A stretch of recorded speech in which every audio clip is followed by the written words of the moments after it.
neden Amerika Birleşik Devletleri Oval Ofis'te de Netanyahu'nun ağırlanması sürecinde görüldüğü üzere Türkiye'yi kayırıyor? Nedir beklentisi? Soruyorsunuz Türkiye hakkında ne düşünüyorsunuz? Harika bir ülke, çok seviyorum. Onlar beni daha çok seviyor. Sayın Cumhurbaşkanı da çok, Erdoğan'ı da seviyorum ama o da beni seviyor. Bu. Ama bu başka bir şey. Genişletilmiş Orta Doğu'daki işlerin zorluğunu çok iyi bildiğinden hatırlayalım. Mikro ölçekte Suriye sorulduğunda oranın anahtarı Türkiye, o halledecek orada demişti. Makro ölçekte de şunu söylemişti. Onun harika bir ordusu var. Türkiye kamuoyu Amerika Birleşik Devletleri'nden en nefret eden kamuoyu dünyada. Şimdi bize bu Trump söylemiyle gelirseniz siz yani sert bir şey söylemeyiz size ama şüphe etmeye devam ederiz. Bu paragrafla gelirseniz yine sert bir şey söylemeyiz ama daha çok şüphe ederiz. ABD yönetimi Türkiye'yi kayırıyor mu? Yani Trump yönetimi Türkiye'yi kayırıyor mu? Evet. Yani bu sorunun cevabı evet. Yalnız ben biraz daha kronolojik açıdan geri gitme taraftarıyım. Çünkü bunun izah edilmesi gerekiyor. Şimdi mesela İsrail Başbakanı Netanyahu'nun Oval Ofis ziyareti sırasında başına gelenler zaten başlı başına bir olay ama Trump yönetimi Türkiye ilişkilerini yerli yerine oturtabilmemiz için iki tane meseleyi halletmemiz gerekiyor. Bunlardan bir tanesi, bu iş nasıl, ne zaman başladı, hangi şartlarda başladı? Yani Trump'la ABD yönetimi Türkiye ilişkisi. İkinci soru, ABD'nin Türkiye yanlısı politikalarını, nedenini kayırıyor dedik ya, nasıl tarif edebiliriz? Yani daha doğrusu şu, neden? Yani bizim zaten Batı ile ilişkilerimizde, özel olarak da Amerika Birleşik Devletleri ile ilişkilerimizdeki en büyük problem bu neden sorusunun yerli yerinde ve uzunca karşılayamama halidir. Yani tam tarif ettik mi? Bu nedir? Adam bize bak böyle davranıyor da bizim Batı ile Amerika ile ilişkimiz son 100 yılda Türkiye'nin yediği kazıklar haritası listesi olduğu için bir defa da kardeşim tam anlayalım ne istediklerini. Bize uygun kısmı vardır, uymayan kısmı vardır. Bu yönetilebilir, idare edilebilir mi? Ona bakarız. Ama yani soru tek başına şu anki Trump yönetimi, Amerikan yönetimi, mevcut Amerikan yönetimi Türkiye'yi kayırıyor mu sorusunun cevabı evet, kayırıyor. Birinci sorunun üzerinde duralım. Trump yönetimiyle Türkiye ilişkileri ne zaman başladı?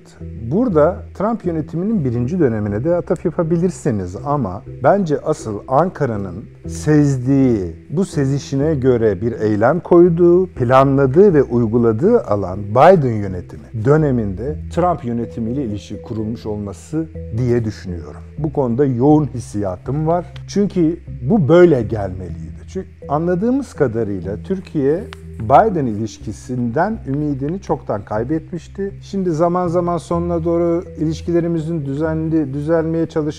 düzeltilmeye çalışıldığı Biden yönetimiyle vesaire söyleniyor ama asıl iş şudur. Hayır. Biden yönetimiyle mevcut Türkiye Cumhuriyeti hükümetinin arası çok kötüydü. 3,9 yılda böyle gitti. 0,1'de toparlamaya çalışmışlar. Hiç umurumuzda değil. İyi ki gitti Biden yönetimi ama Türkiye şunu fark etti. Bu Biden yönetimi gidiyor, yerine ne geliyoru erkenden karşılayan adımlar atmış olabilir. Ne kastediyorum? Biden yönetimi iktidardayken Türkiye ile Trump ilişkisi kurulmuş olabilir. Çünkü böyle bir senkron garip.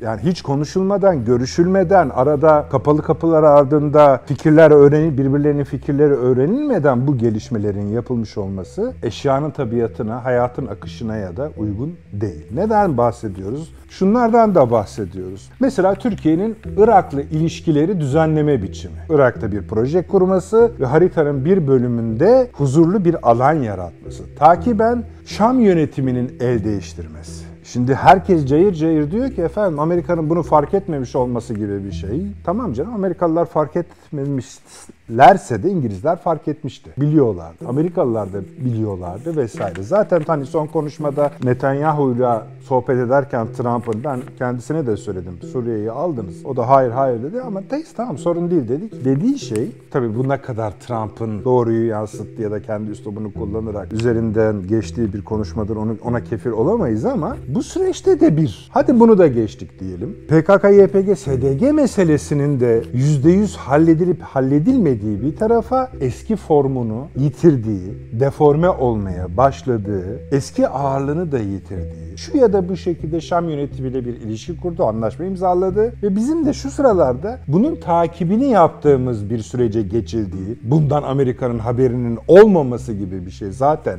düşünülemeyeceği gibi ki en basit örneği işte adamların imzaya, yani teröristlerin imzaya Apache helikopterlerle getirilmiş olmasıdır. Ya da şöyle söyleyelim, Apache deniyor, CENTCOM helikopteriyle getirilmiş olmasıdır. Şimdi garip bir şekilde bir de ufak anekdot söyleyelim, parantez açalım. Bu rahibin teslim edilmesi meselesi AK Parti hükümetine yönelik çok ciddi eleştirilere sebep olmuştu ve bu üzerinden zaman geçse de bugün dahi tekrarlanan bir üzerinde tepinme haline dönüştü. Bilerek bilmeyerek. Şimdi soralım mesela. Rahip şu anki Türk-Amerikan ilişkilerini biçimlendirmekte, rahibin Amerika'ya gönderilmesi acaba nasıl bir rol oynamış olabilir Trump'ın zihninde, ABD'nin başkanının zihninde? Bakın sonucu nereye geldi? Bu bize şöyle bir ders verebilir. Dış politika ilişkilerinde hani bugünden kestirip hele bu dünyada, yani Arap'taki dünyada böyle yarını, öbür günü, bir yıl sonrayı, 3 yıl sonrayı ben görürüm falan filan, hiç öyle bir durum yok. Sebep sonuç ilişkileri bambaşka kuruluyor. Dönersek birinci sorunun karşılığı bu. Başlangıçtan itibaren, yani Trump'ın iktidara gelmesi Kasım veya Ocak değil, ondan önce bir Türk-Amerikan müfredatının, Ankara-Trump müfredatının oluştuğunu düşünüyorum ben. Çünkü bu kadar sistematik politikaların izlenmesi, paralel politikaların izlenmesi doğrusu çok şaşırtıcı. Bunu daha da çoğaltabiliriz ama asıl konumuza gelelim. O halde neden Amerika Birleşik Devletleri Oval Ofis'te de Netanyahu'nun ağırlanması sürecinde görüldüğü üzere Türkiye'yi kayırıyor? Nedir beklentisi? Bunun üzerine çok konuşuluyor ama ben bunu şöyle sağaltabileceğimizi, sadeleştirebileceğimizi düşünüyorum. O da Trump yönetiminin atadığı yeni Ankara Büyükelçisi'nin, Türkiye Büyükelçisi'nin bir paragrafılık, şöyle tombul bir paragraf bu ama bunu tekrarlamak isterim. Şöyle diyor, asıl konu da budur esasında. Hani belki bir ikinci programı bile ihtiyaç duyabilir. Türkiye baharat yolunun ve İpek yolunun nabzı ve kalbiydi. Her zaman kültürlerin, dinlerin, ırkların ve doğudan batıya ve tam tersi yönde giden ticaretin bağlantı merkeziydi. Ben, Türkiye'nin bir kez daha yeni bir baharat, yol ve enerji, ulaşım üretim merkezi olabileceğine inanıyorum. Yeni bir baharat yolu olarak Türkiye, Avrupa'ya daha fazla gaz için merkez olarak gaz dağıtım terminalleri aracılığıyla sevkiyat terminali olabilir. Avrupa'ya Rus müdahalesine karşı başka bir kalkan sağlar. Türkiye, savunma, havacılık ve Amerikan şirketleriyle ortaklık konusunda ayrıca Çin'i kuşak yol girişimini bir süreliğine uzak tutmak için stratejik bir uluslararası arayüzdür. Şimdi bu paragrafın, bu tombul paragrafın Türk-Amerikan ilişkilerinin önümüzdeki 3 yıl boyunca hakim olacağını düşünüyorum. Bunun izlerini her yerde göreceğimiz kanaatindeyim. Bir büyükelçinin bu kadar jeopolitik bağlam konuşması da çok ilginçtir. Ama biz şuna inceltebiliriz, rafine edebiliriz. Eğer buysa, çünkü esasında şöyle, Trump yönetiminin Türkiye ile ilişkili jeopolitik konulardaki konuşma müktesebatı çok az konuşuyor. Soruyorsunuz Türkiye hakkında ne düşünüyorsunuz? Harika bir ülke, çok seviyorum. Onlar beni daha çok seviyor. Sayın Cumhurbaşkanı da çok, Erdoğan'ı da seviyorum ama o da beni seviyor.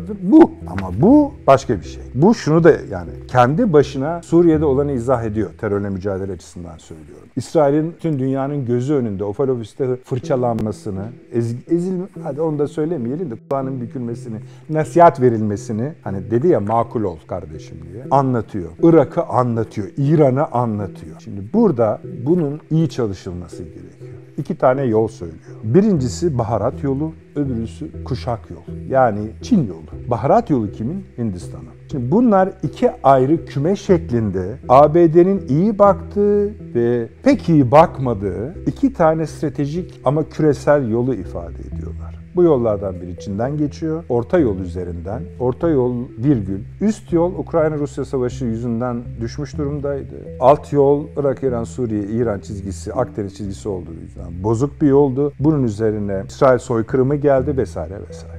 Hindistan yolu Biden tarafından G20 zirvesinde Yeni Delhi'de Hindistan'da ifade edilmesine rağmen bunun biz devlet planı, ABD devletinin planı olduğunu anlıyoruz. O yolda şöyle bir yoldu. Hindistan'dan çıkarsınız, Körfez ülkelerine gelirsiniz, hepsi dahil Suudi Arabistan, Birleşik Arap Emirlikleri, Katar vesaire. Arap Yarımadası'nı 2'ye bölerek geçer, Hayfa'ya gelirsiniz. Hayfa dediğiniz İsrail'dir. İsrail'den de Kıbrıs'a, Yunanistan'a, Orta Akdeniz'e ve Afrika'ya açılırsınız. Bu her şeyi taşır, her şeyi alır. Yeni yol budur. Bu başlangıçta Türkiye tarafından şiddetle reddedildi. Şu anki düşünce biçimini biraz daha yumuşak mıdır, sert midir bilmiyoruz ama başta bizim Irak kalkınma yolunu, refah yolunu kestiği için edildi. Şimdi bunların ikisinin entegre olma ya da birbirine rakip olma durumu var. Ama her halükarda bu yol Çin karşıtı bir yoldur. Zaten bizim söylememize gerek yok. Bu demin okuduğum tombul paragraf esasen bir Rusya'ya karşıdır, iki Çin'e karşıdır. Türkiye'yi bunun merkezine yerleştirdiğiniz zaman şöyle bir harita çıkar. Avrupa'dan, Londra'dan başlar, Avrupa'dan geçer, İstanbul'dan geçer, Bakü'den geçer, Türkiye Cumhuriyetleri ulaşır ve orada her ne olacağını göreceğiz. Yani bu İstanbul'a kadar, Bakü'ye kadar olan bölüm, Bakü dahil olan bölüm ABD ve Avrupa'ya uygun. Ondan sonraki bölüm ABD'ye uygun değil. Ya direkt olarak bir yerden ki Türkiye'dir bu kalkınma yolu eliyle Hindistan'a bağlanacak ve Çin'le rakip bir yol ortaya çıkacak. Buna İsrail de dahildir. Beğenirsiniz, beğenmezsiniz, hayata geçer, geçmez apayrı konular. Tercüme ediyoruz Amerikan politikalarını. Ama bunun için bütün bölgede 1 Karadeniz, 2 Hazar Havzası, 3 Türkiye Cumhuriyetler, 4 İran, 5 Irak, 6 Suriye, 7 Doğu Akdeniz olmak üzere Türkiye'nin tabii bunun böyle bir adım çemberinde İsrail'de var, Afrika'da var vesaire. Bunların hepsi tartışmalı, çekişmeli pozisyonlardır. Bunların tamamında hakim bir Türkiye rolünü besleyen, pekiştiren bir Trump yönetiminin olduğunu biliyoruz. Nitekim buradaki işlerin zorluğunu çok iyi bildiğinden, Orta Doğu ve genişletilmiş Orta Doğu'daki işlerin zorluğunu çok iyi bildiğinden hatırlayalım. Mikro ölçekte Suriye sorulduğunda oranın anahtarı Türkiye, o halledecek orada demişti. Makro ölçekte de şunu söylemişti. Onun harika bir ordusu var. Şimdi biz bunları anlatıyoruz ama çektiğimiz fotoğrafa dahil değiliz biz. Biz şu anki fotoğrafı anlatıyoruz. Bu iyidir, kötüdür, işimize gelir, gelmezi şunu bunu anlatmıyoruz. Bunun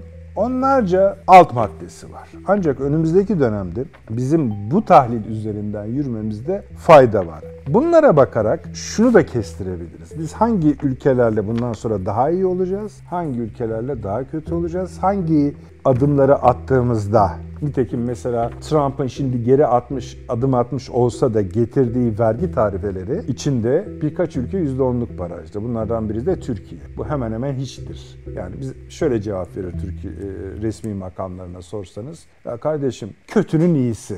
Halbuki %10 çok bir şey değil çünkü bizim de onlara uyguladığımız. Ama onlar önemli değil. %10 İngiltere'ye de verildi. %10 bize verildi. Kime %10 verildiyse bakın ki orada bir başka jeopolitik vardır. Şimdi bunların üzerine tek tek açılımlarda bulunabiliriz ama şurada bence darlayalım konuyu.